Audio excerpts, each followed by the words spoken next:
Amici di Fall for FVG, finalmente siamo in cantina, un posto speciale perché siamo circondate, anzi direi circondate ma sottoterra, da più di 46 anfore, giusto? Giusto. Anfore che vengono dalla regione del Kakheti, mi dicevi in Georgia, ma prima di arrivare qui c'è una grande storia da raccontare. Sì, queste anfore, appunto, come dici tu, vengono dalla Georgia e tecnicamente si chiamerebbero kavevri, perché non è solo l'anfora in sé, ma è proprio il fatto che poi è interrata. Il terreno fa quindi da protezione, ma aiuta anche al vino a svilupparsi in modo estremamente non invasivo. La cantina è costruita in modo particolare, quello che vedete sono muri a secco. Infatti in alcuni punti vedete dove più spesso entra l'acqua. In questo modo il terreno che abbiamo qui interno, che è terreno che è sempre stato qui, è sempre comunque collegato con l'esterno, non c'è un isolamento e quando noi andiamo a raccogliere le uve, ovviamente in un ambiente naturale quale è il vigneto, le portiamo in una cantina che dello stesso ambiente naturale porta le caratteristiche. Questo significa che ogni annata la cantina ha temperature e umidità diverse a seconda di ciò che è successo lungo tutta la stagione. Magari se ci ricordi la grandezza delle anfore, sì, così ci diamo, perché per noi diciamo anfore, però in realtà non ci immagini magari un'anfora, in realtà sono anforone. No, in realtà una delle cose particolari delle anfore georgiane è che essendo fatte a mano sono poi anche cotte in forni che vengono costruiti a ridosso dell'anfora e questo permette di costruire anfore anche molto più grandi, a differenza delle altre anfore che vengono costruite in Europa o in altre parti del mondo, per cui noi ne abbiamo una piccolina da 500 litri, le altre sono tutte anfore dai 1300 a 2400 litri.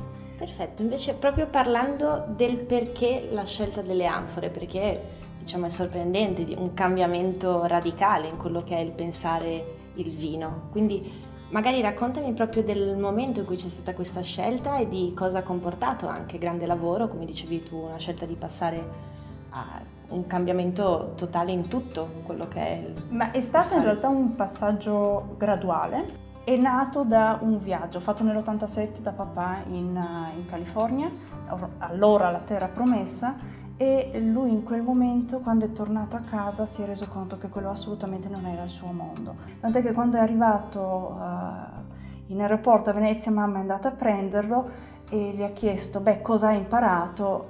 Papà ha risposto tutto ciò che non si deve fare.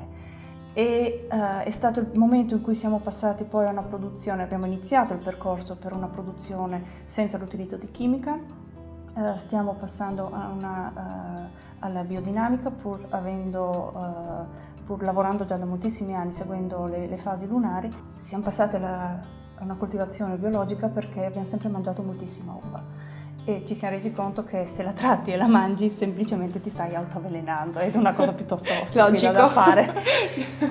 Ho letto in vari articoli che il 7 è un numero estremamente importante per il tuo papà. Perché? Noi crediamo nella numerologia e il numero che ha sempre accompagnato papà è 7. E per la sua data di nascita, per una serie di cose. Se controllate la cantina, casualmente, perché veramente non è stata fatta d'arte, sono 7 anfore sul lato più lungo, quindi anche questa, e siccome le anfore hanno forme e dimensioni diverse non era una cosa prevedibile prima di farla. Per chi ci crede, ogni 7 anni le cellule del nostro corpo si rinnovano completamente. In realtà non è proprio così, perché ci sono cellule che si rinnovano giornalmente, altre che non si rinnovano mai. Purtroppo.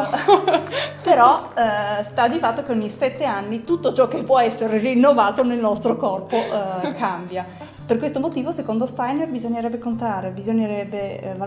pensare all'età delle persone in periodi di 7 anni. A 7 anni finisce l'infanzia, inizia la preadolescenza che sfocia poi a 14 anni nell'adolescenza, alla maggiore età 21-28 anni l'età adulta.